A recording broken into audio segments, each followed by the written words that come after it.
Hello, I welcome you all in the lecture series of memory. As we discussed in the previous lecture about the eyewitness testimony in detail, today we are going to discuss about the meta memory with that alignment. Meta memory, it refers to a judgment made about a memory. It's a memory of memory. Previous lectures we have addressed some of these aspects and topic. So this will be a revisiting the meta memory concepts and ideas. When we are talking about the meta memory, we are talking about the monitoring of memory of its own content. How much we are aware of our own information. How much do we remember? How much do we recall or can we recall? So feeling of knowing the judgments, tip of the tongue phenomena, where we know the information and it is there in our tip, which require an extra effort, which require further effort to retrieve it. The third aspect of meta memory is talking about the confidence judgment. How confidently we are answering, how confidently we are information, it depends on our meta memory. The meta memory is a whole part where memory is subset of it. Meta memory is ensuring or providing constant support to the memory system. Meta memory is collecting information from the long-term memory and providing information to the memory. So the working memory and LTM, if we draw, the meta memory is ensuring how much transfer it could happen with ease from long-term memory to the working memory. In this aspect of meta memory, the source judgment and remembering about the judgment is an important aspect. What is the source of information, from where it is coming, how accurate, how reliable the source of information could be. So as we are talking about the meta memory is monitoring the system, memory system, where the information is, where does it residing, how much we have acquired, how much has been stored and how much retrieval one can make. Retrieval depends on acquisition and retention. If acquisition retention hasn't been made, then retrieval will not happen. Please note that acquisition encoding I can interchangeably have used in the entire lecture series of memory, and retention and storage has interchangeably been used. But it is the three level of memory processes. So monitoring occurs whenever we take measures of our mental state, whenever we try to capture or do the evaluation, how much do we know? And even in the case of problem solving, the monitoring is an important aspect. The progress monitoring, how much progress one has made, and this constant monitoring provides a feedback to the next action. How much action, how much sub goal one has achieved to reach towards the goal. So when one is certain that one cannot recall the name of the president of Kazakhstan, this is a monitoring. One is very certain what is the capital of Uttar Pradesh. So such information, such monitoring an individual does from time to time. And in the case of problem solving, if it is progress monitoring, if it is hill climbing method, if it is mean end analysis, person is doing one thing, he is trying to solve the problem. Now the question arises, how accurate this monitoring is.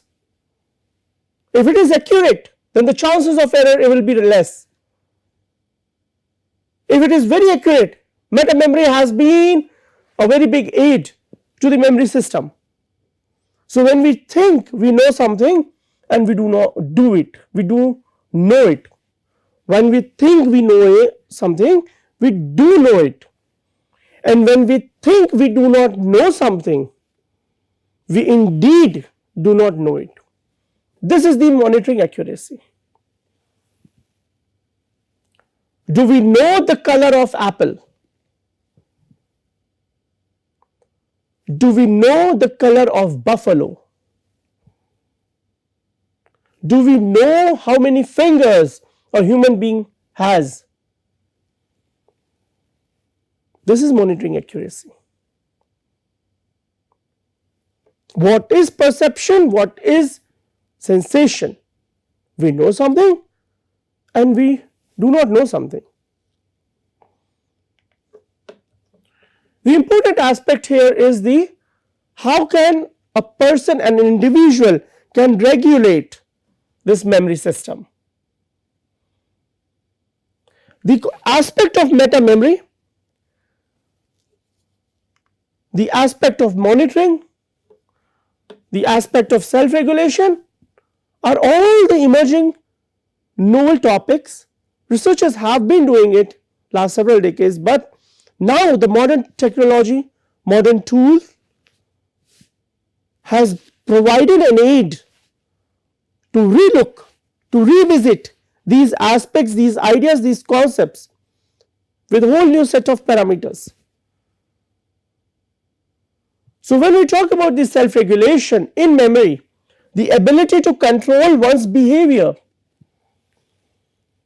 not only the behavior but the emotions one is feeling or going through, and the thoughts in the pursuit of long-term goals. It is an important aspect in human behavior. We have seen that a person who can self-regulate his or her behavior or emotion or thoughts can cope up with negative scenarios, negative situation, unpleasant moments easily. And these individuals seem to be more controlled and more relaxed under stressful situation and condition. These individuals know how to balance the personal and professional life. So self-regulation method has provided an individual to control and modulate and regulate their behavior, emotion, thoughts, etc. This self-regulation director at memory is called as metacognitive control. We are controlling our cognitive system. So cognition of cognition, metacognition, just like the memory system. And here self-regulation is ensuring how metacognitive control can be there. The process uses the output of monitoring to inform the decisions made about the learning and remembering. How much person has learned and how much person remembers. This is providing an insight of metacognitive control.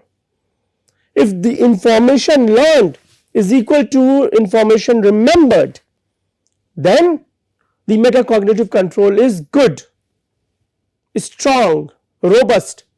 But if the amount of information learned is way more than the amount is remembered, then the metacognitive control is weak, poor. For instance, a person is experiencing tip of the tongue may decide to spend more time trying to answer without looking it up. He is ensuring that he knows the answer. So he is not looking at the answer. He is putting an effort more and more that it is there in my tongue. I know the information, so I don't need an assistance or aid. This control, this metacognitive control involves the behavior where one is engaging into the ensured learning, where one is learning and ensuring that the learning is in a sequential task. And that is why earlier we have discussed also that memory prefers a sequential task. Human memory, why does it prefer sequential task? Because it is less effortive, less cognitive load is there, less mental load is there. So think of a cooking a special dinner and you are being confident that having a recipe memorized. You are doing a constant memorization, you are monitoring it. Have I got all the necessary ingredients for the recipe? Am I missing any ingredients for the recipe? And you constantly do the monitoring again and again, and suddenly you monitor that, oh, you do not have an onion. So you go to the market and you buy an onion. When you reach home, then you realize, oh, the oil is also missing. But what type of oil? Refined oil, mustard oil, or butter? Then you do the monitoring again. After doing the monitoring, then you ensure that this is what is required. I will go and buy the mustard oil because the cooking has to be performed in the mustard oil rather than a peanut oil, coconut oil, butter, etc. So once such monitoring is done, once the ingredient has been collected, this is the control behavior. This is the monitoring. So once an individual is doing the monitoring, basically he or she is doing the control behavior. If we are uncertain about remembering the recipe, we will look into the cookbook on the bookshelf then. So the monitoring is there, and monitoring is ensuring that you will remember the recipe. If there is no remembrance, in that case you will refer to the book. If remembering is there, then you do the rehearsal again and again, that am I correct? You recall. So meta memory at various stages of memory processing. Memory processing, we have discussed that it is the acquisition, retention, retrieval, and one should not be getting confused that acquisition is same as encoding, retention is same as storage, and then the retrieval. So like memory system, meta memory is also divided into acquisition, retention and retrieval. It is the same system. During encoding, two kinds of meta memories judgments are made. Meta memory is making a judgment. What judgment it is making? It is making the judgment of ease of learning, easy learning. If the information which is to be learned is ambiguous or complex in nature, the learning will be delayed. So estimate in advance of learning and studying an item, how likely it will be remembered and how difficult it will be to learn. So meta memory is making a judgment about the easiness of the learning. The information which has to be learned, remembered should be easy. Then the judgment of learning during a study determines the item has been learned already or not. So the judgment has to be made. Whatever the person or the subject is trying to learn, has he or she has learned or not. So if you see this, two processes, monitoring and control,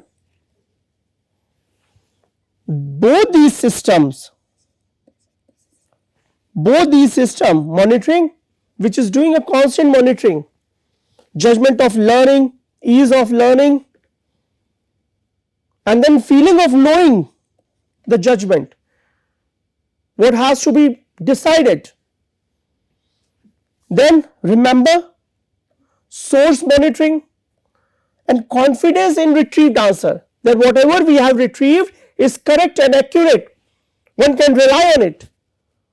So this type of monitoring processes is providing an insight or providing help in the acquisition when people are learning, encoding the information, retention, maintenance of information or knowledge or storage, and then the retrieval. Control system, on the other hand, is doing selection of such a strategy. How has to be selected? You are relying on your memory system or you depend on the external system. While cooking or making a new recipe, do you need a cooking book? And then if you know the recipe, then you terminate the search. No, I don't need the book. I can cook because I remember the recipe, the ingredients what I need. I know all those things by heart, and I can acquire all those ingredients. For that, I don't need any assistance. Termination of a study, item selection, when the study has to be terminated. And what items has to be selected at the time of encoding. When a person is going to do a cooking, which item a person has to correct? The cooking items, the food items relevant to the particular recipe. Selection of kind of processing.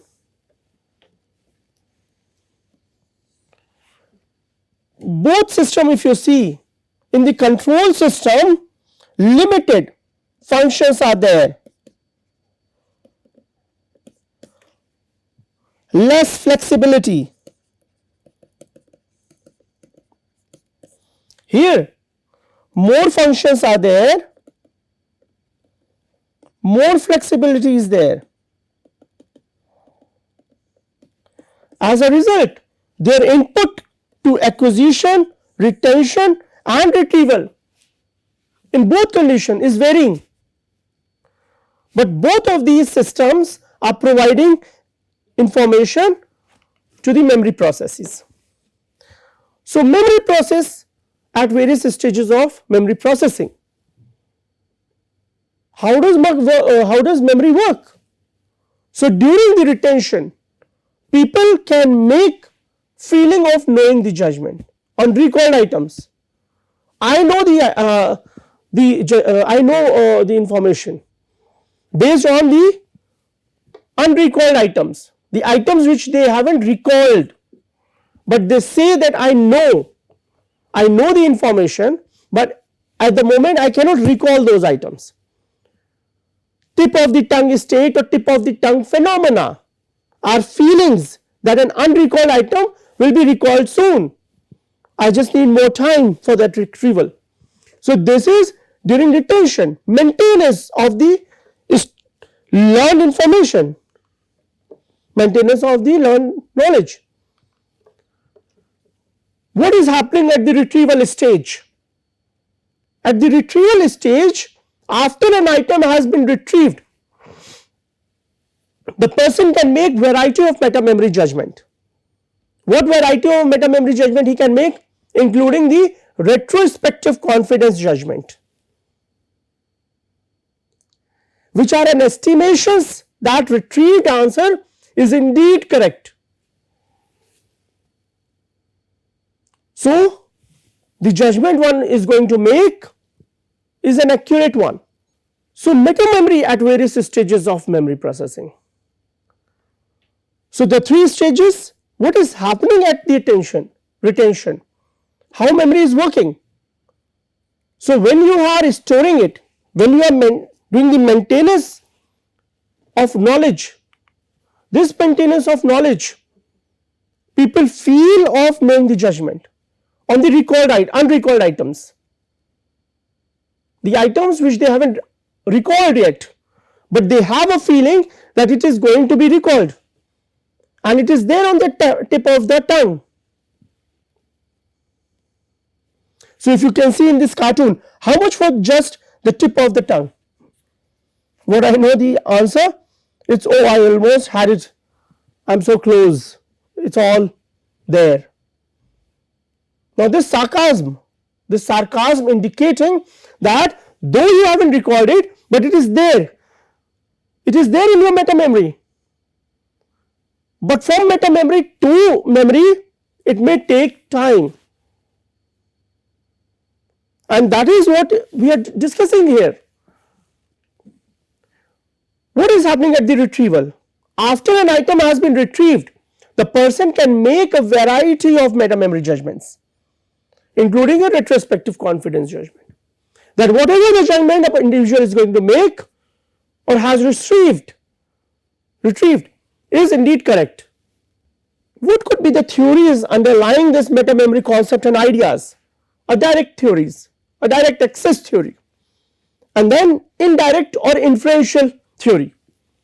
The word itself is indicating, one is where you can directly access the information, and when you can directly access the information, the strength of the stored memory, when you are retrieving it from the stored memory directly, the strength and accuracy will be very, very robust and strong. The judgments we make based on the process allowing us to remember in the first place. This measures the strength of stored memory. Indirect, the variety of cues, heuristics, sub goals to estimate the strength of an item.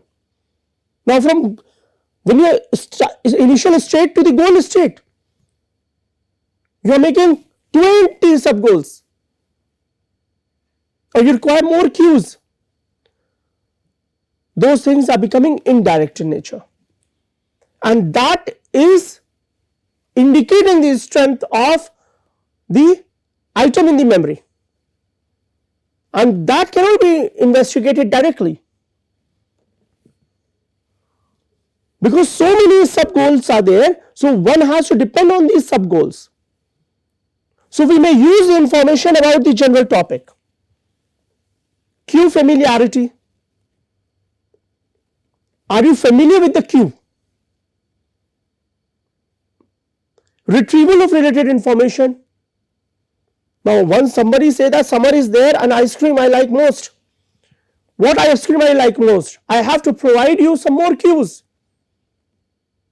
Fruity taste, vegetable taste, flower taste, color, brown, purple, green, red, yellow, so that the retrieval becomes easier and the partial information about the target can be done easily. So partial information can be done easily with the information which has been provided partially to the related to the target. It helps and makes it easy to the individual to retrieve the target or to retrieve the information about the target. So the two theories directly deals with the meta memory. One is the direct access memory and then the indirect access memory. Indirect access memory talks about the cue familiarity, the information related to the item or the retrieval. But in the direct access we just talk about the strength of the stored memory. So what have we learned in this session? We learned in this session the meta memory, the memory of a memory system, the crucial concept and idea related to the monitoring, how monitoring is ensuring that the acquisition, retention, retrieval will be good, and if the acquisition and retention is robust, then only the retrieval is going to happen effectively. We also study about the metacognitive control, the control system. The control system provides less flexibility, limited functions, but the access to the retrieval or retrieved information is very accurate, better than the monitoring system. We looked into the diagram, a cartoon. We will learn about the monitoring system and the control system. We learned that the monitoring system is highly flexible, with more functions, with more functionalities. Control system is less flexible and with less functions. But when we talk about the retrieval of information in the control system, indeed the retrieved information will be accurate and more reliable than the monitoring system. We even discussed about the meta memory in the memory processing, the level of retention, the level of retrieval and its role. And finally, in this lecture we also studied about the theories related to the meta memory. There were two theories, one is the direct theory, another is the indirect or inferential theory. The direct theory is talking about the direct access to the information, ensuring the stored information how strong it is. If the stored information is very strong and robust and direct, people will retrieve it easier with high accuracy. However, the indirect access provides an information. What is the cue familiarity? The participant, individual, subject is familiar with the cues. If yes, the retrieval will be fast, accurate. If the individual is not familiar with the cue, then the accuracy cannot be there. The chances of inaccuracy will be there. Human error will happen. The information related to the retrieved information, the information which has been provided, is it related to the retrieved information? If yes, then the retrieval is going to happen with accuracy. But if the provided information is not related to the retrieval, then the inaccuracy may occur. With this, I end this lecture, and in the next lecture we are going to continue further talking about the concepts of memory. Thank you.